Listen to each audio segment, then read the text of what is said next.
But I'm not afraid of them. I'm coming strong for MLG Anaheim.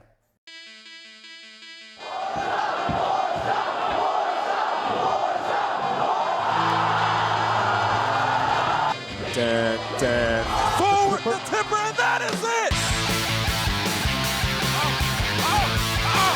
Oh my God! Oh, and he gets taking it up there. Westball takes game 2. High again? Oh, man.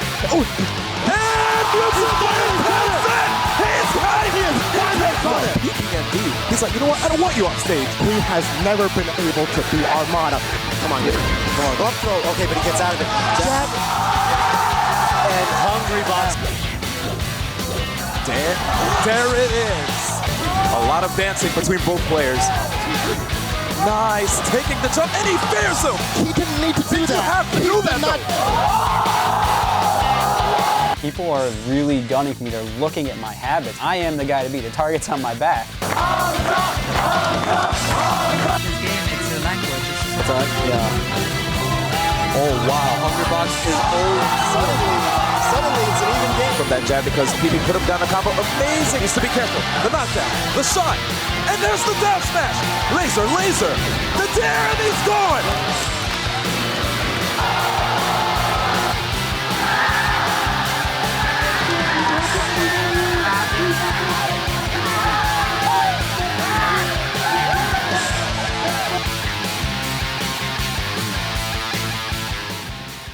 All right, you see it there. The action kicks off June 20 through the 22nd right here on MLG.TV. It's time to talk Smash. If that video didn't get you pumped, I don't know what will. Jake, we're 4 days away, and you got some special news regarding crew battles. What's going on?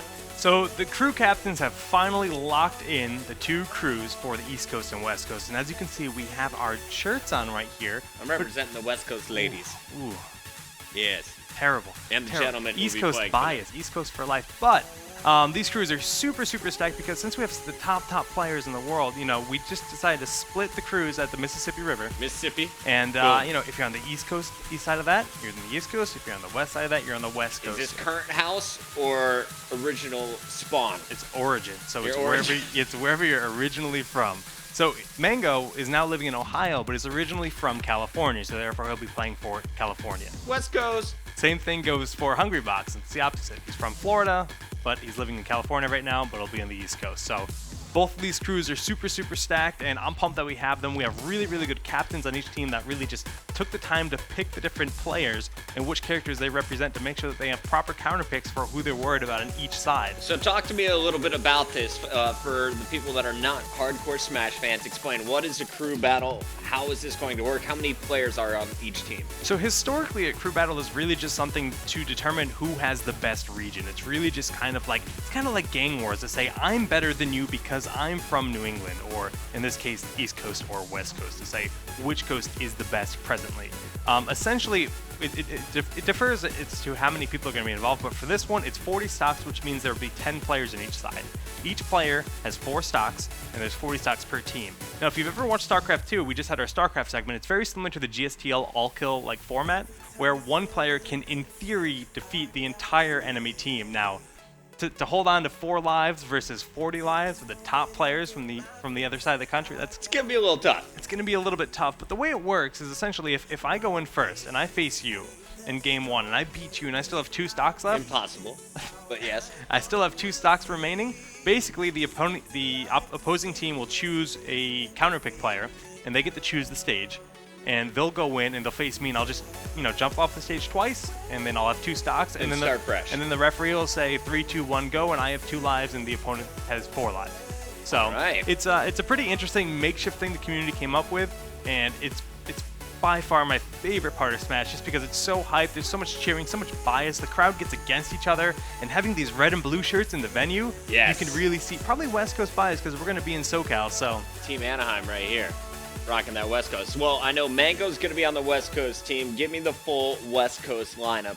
Who is the captain of this squad? Who did the picking? So the captain is the old school player Hugs and Hyuga. Hyuga's from NorCal and Hugs is from SoCal. So between that, they could really just determine who the actual top players are from their respective regions, because historically NorCal and SoCal are actually kind of like rivals. They have a very strong rivalry between them. But for once, they're teaming up to face East Coast, invading their territory and defend the homeland. So I see group play players. We got Mango and West Balls. Those are the two group play players, and they would probably have more players in the group play if there were more qualifiers in the West Coast. But they just had the one main qualifier, and then they had the other event in Pat's house. Yeah, they had Pat's house and they had one other event that was relatively close by. But we have Mango, Zoo, Axe, West Balls, Fly, Fiction, Johnny, Joey, MacD, PPU, Shroomed, and SFAT. Now, is that Fly Amanita? That is Fly Amanita. All right. So he's got that super sick Ice Climbers. He just got 3rd place at the tournament over last night, actually. And he's just a really solid player. MacD is actually the Smash team manager over at Curse Gaming. He's very good at the game. Zoo is currently living in New England, so I kind of have some bias for him. I kind of wish we had him on the East Coast because I'm from New England. But he's a very solid Falco. Axe is the best Pikachu in the world. Like, it's such a different play style, and having a counter pick ready for that Pikachu is like kind of something you have to worry about. I mean, he's one of those characters, one of those players you really have to specifically say, okay, who do we put on our team that we just save for Axe, because we have to be worried about that Pikachu because it's such a unique play style, and you have to know how to play against it. Who does Pikachu give trouble to? Now, Pikachu can give trouble to a lot of different characters, but I mean, specifically, when you use his up air, his tail can just like kill Fox really early on, because the way his up air works is like basically the top portion of his tail, when it's coming down, it'll just send you flying if you hit him the right way. So Pikachu can actually really just tear apart certain matchups, and I'd say Fox is actually one that it does surprisingly well on, even though Fox is considered the best character in the game. And if I'm the captain of this squad, if I'm Hugs, do I put Mango in first to see how much damage he can just do, or do I save him as my closer? Now, Mango is definitely like their strongest player. I would definitely hold on to Mango, maybe put West Balls in first, because West Balls has 3 different characters. He has some good variety to him. I would probably put West Balls in because just he's a really solid guy overall. He knows how to face against a lot of different characters and people. But the same thing goes for PPU. Fly, I mean, obviously, the only character that Fly has to really worry about as a Ice Climbers is Peach. Peach kind of wrecks Ice Climbers. So there's not a lot of other characters. Like, yeah, sure, a good Fox and a lot of characters can really pull apart Ice Climbers for sure. But I think Fly would be an interesting and really cool choice to see going up first. I love it. So that's West Coast. Let's take a look at our East Coast lineup now. Representing blue, PP, Hungry Box, Mewtwo King. Just starting there, 3 of the 5 gods, right? Yeah. We got Hacks, Plup, Chudat, Chillin' Dude, Doe Duck, Pork Chops, Gatsu, and Cold Bowl. So talk to me about this lineup, because just on paper it looks stacked already. So, I mean, one thing I want to point out is that East Coast is definitely traveling. So we have 2 of our old school legends on this, where West Coast doesn't have Ken, they don't have Hugs, they don't have any of their old school gods, which is something I was actually really shocked about when I saw the list, because I really thought we'd see them. But we got Chew and Chillin' coming back. I mean, these guys have been here forever. I'm almost surprised we don't have Korean DJ on this lineup, to be honest, because I think he's definitely very good, but they have some other good Marths and Sheiks in there. So, like you said, 3 gods, that's really strong. Colbull and Plup, they're like Florida's top 2 players. I think Gatsu's and Pork Chops are also from Florida. So we have 5 players from Florida. It's Hungry Box, Colbull, Plup, Pork Chops, Gatsu. Yeah, that's insane. Florida's coming strong. They're typically considered to be south. So by splitting the regions like that, East Coast just got a huge buffer for traveling into, enemy territory, getting that southern strength going in there with them. But, I definitely think I would like to see somebody like Hacks opening the lineup, because he's got a super technical Fox, and Fox can deal with pretty much any character in the game. And he's definitely not like their hardest hitting Fox. I mean, they still got Mewtwo King. PP's not going to pull out Fox. PP will definitely go Falco. But I'd like to see Hacks first. All right, so you would be throwing in Hacks. Definitely can't wait to see this West Coast, East Coast showdown.